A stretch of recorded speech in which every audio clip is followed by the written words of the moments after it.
আরও একটি নতুন দিনের সূচনা, প্রকৃতিকে নতুন করে চেনার আরও একটি সুযোগ। আর সেই সুযোগের শুরুটা যদি এভাবে হয় তাহলে ক্ষতি কি? সামনের দিকে ওই যে পিকটা দেখা যাচ্ছে, এটা হলো সত্যকারান্ত পিক। আর ঠিক পিছন দিকে ওই যে একটা ছোট্ট সাদা মতো অংশ দেখা যাচ্ছে, এটা হলো ভূষণ পিক। জিনিসপত্র গোছানো অলমোস্ট ডান। এবার ব্রিফিংটা হয়ে গেলেই আমরা এখান থেকে রওনা দেবো লিথামের পথে।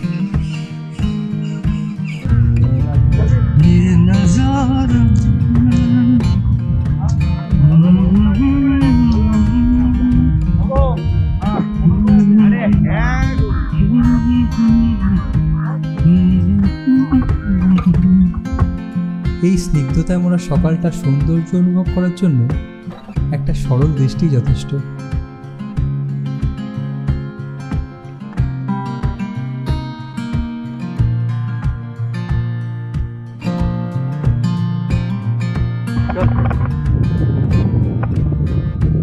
আমরা এখন লিথামের উদ্দেশ্যে রওনা দিলাম। ওয়েদারটা ভালো আছে আপাতত, কখন বৃষ্টি হবে এখন জানি না, তবে আপাতত ওয়েদার খুব ভালো, একদম খোলা সুন্দর ঝলমলে রোদ।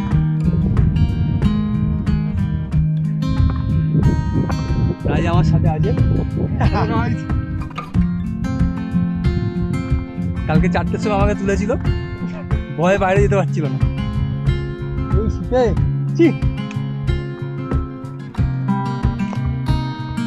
সামনে সাধন হাঁটছে।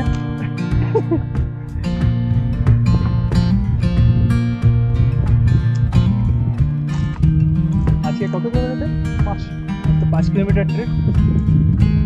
তারপর পরের দিনটা এখনো কিছু বলবো, ওখানে পরের দিনটা এখনো পিক করেনি, সেটা পিক করে দিয়েছে।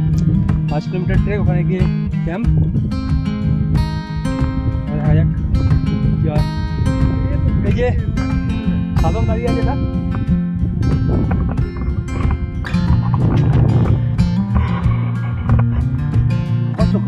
বন্ধ করিনি, জ্বলছে ওই যে সেই চালু হয়েছে।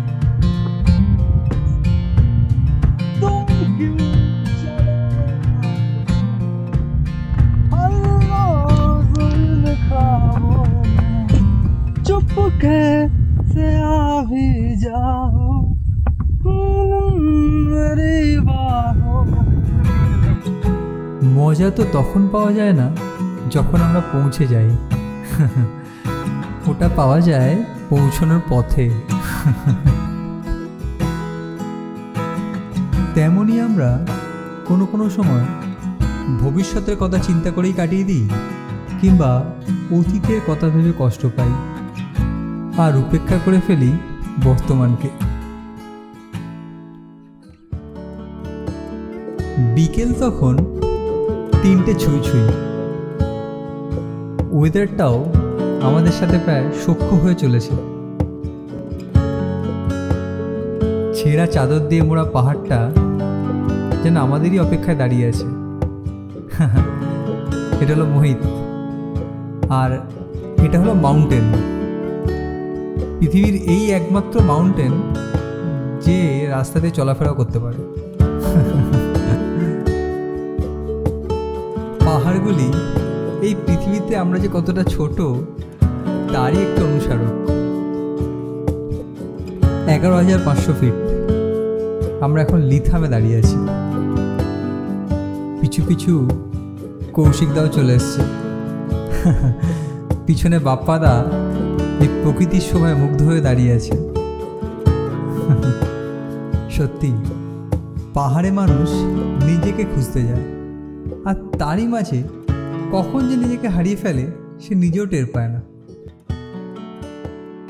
আমরা এখন লিথানে আছি, সামনে পাহাড় পুরো বরফে ঢাকা। ওয়েদার মাইনাসেই যাচ্ছে, এক্স্যাক্ট কত বোঝা যাচ্ছে না, কারণ কোনো তো টাওয়ারই নেই, নেটওয়ার্ক নেই কিছু। আর স্লিপিং ব্যাগে ঢুকে পড়েছি টেন্টে। আমার সাথে আছে রাজা। চলে হ্যালো বন্ধুরা, আমরা এখন ঘুমানোর চেষ্টা করব। বাইরে কনকনে ঠান্ডা, ভেতরে জমে যাচ্ছি আমরা, নিচ থেকে পর্যন্ত ঠান্ডা উঠছে। আর কি করা যাবে। বেসিক্যালি আমরা তো স্নোয়ের উপরই শুয়ে আছি। না, স্নো ছিল আগে, হ্যাঁ, এটা তার জলটা নিচে এখনো রয়েছে। এখানে জলটা রয়ে গেছে কিছুটা। দেখা যাক কতটা সার্ভাইভ করি। কালকে আমরা কোথায় যাব?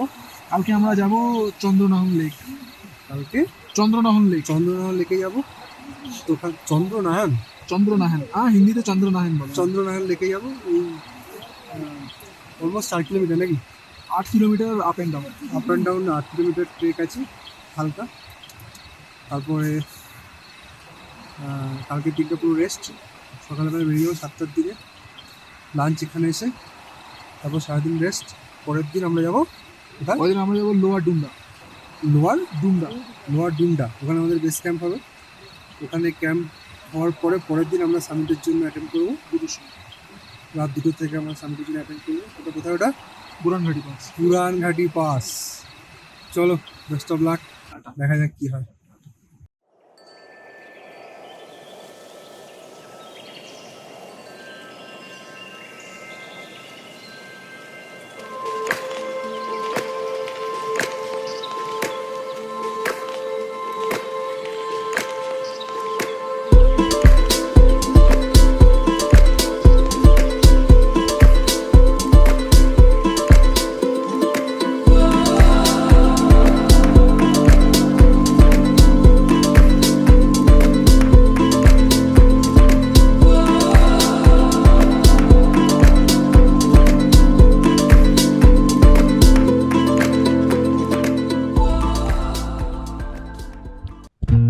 আজকের দিনটা হলো অ্যাক্লামাটাইজেশন ডে।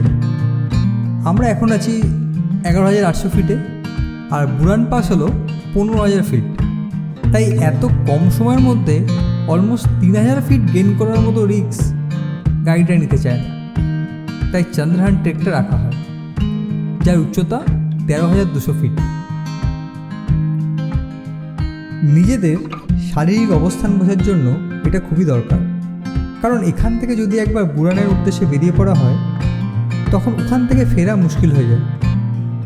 এক কথায় বলা যেতে পারে আজকের দিনটা নিজেদেরকে যাচাই করে নেওয়ার দিন। আমার মতে যদি কারো এই চন্দ্রহান ট্রেকটা একটু হার্ড মনে হয় তাহলে তার বুরান পাস অ্যাটেম্প করা একদমই উচিত না। যদিও এই ট্রেকটা মডারেট ট্রেকগুলোর মধ্যে পড়লেও যদি ওয়েদার একটু এদিক ওদিক হয় তাহলে এই মডারেট ট্রেকটা কখন যে হার্ড হয়ে যাবে আপনি নিজেও বুঝতে পারবেন না। যাই হোক, এই অ্যাক্লামাটাইজেশনের চক্করে আমাদের সামিটটাই আর একটু হলে ক্যান্সেল হয়ে যাচ্ছিল। দেখুন কীভাবে 8টা লেকে পৌঁছে গেছি, কিন্তু এখন স্নোফল স্টার্ট হয়েছে, সেহেতু আর এগোনো রিস্ক নেওয়া যাচ্ছে না। এদিকটা পুরো অন্ধকার হয়ে গেছে, এদিকে অন্ধকার, কোনো ভিউ নেই, 0 ভিউ হয়ে গেছে। তো আমাদের এই মুহূর্তে নিচে নেমে যেতে হবে, আর বেশি ওয়েট করলে ওয়েদার পরে আরও খারাপ হতে পারে।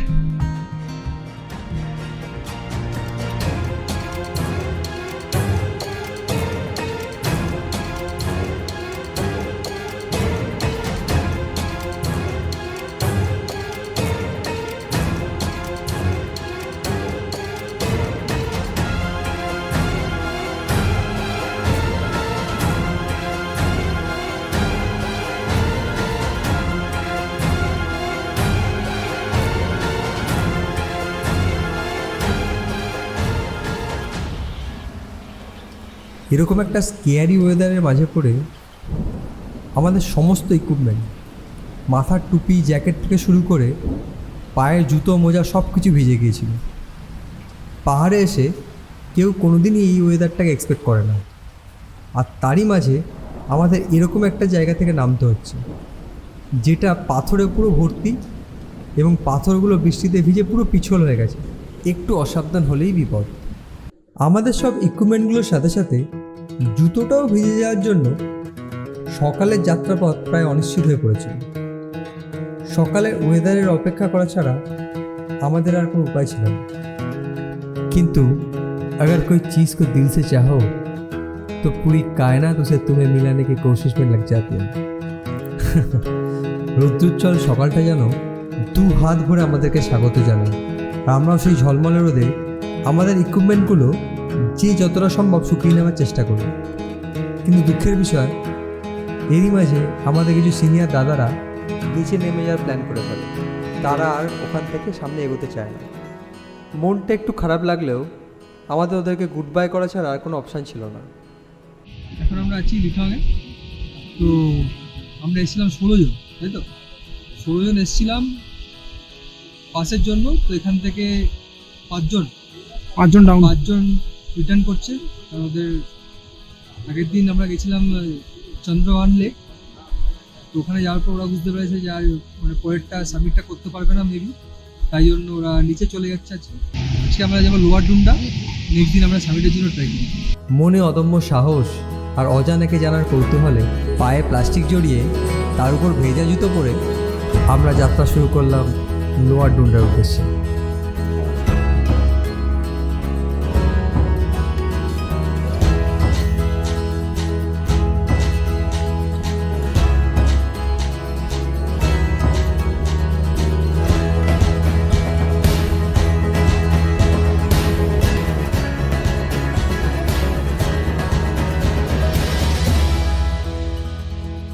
আর মাত্র কিছুক্ষণের অপেক্ষা। রাত 2টো থেকেই বুড়ান আর আমাদের মধ্যে দূরত্ব আরও কমতে শুরু করবে। আই হোপ কালকে সকালের বিশুদ্ধ নিঃশ্বাসটা যেন আমরা বুড়ান ঘাটি দাঁড়িয়েই নিতে পারি।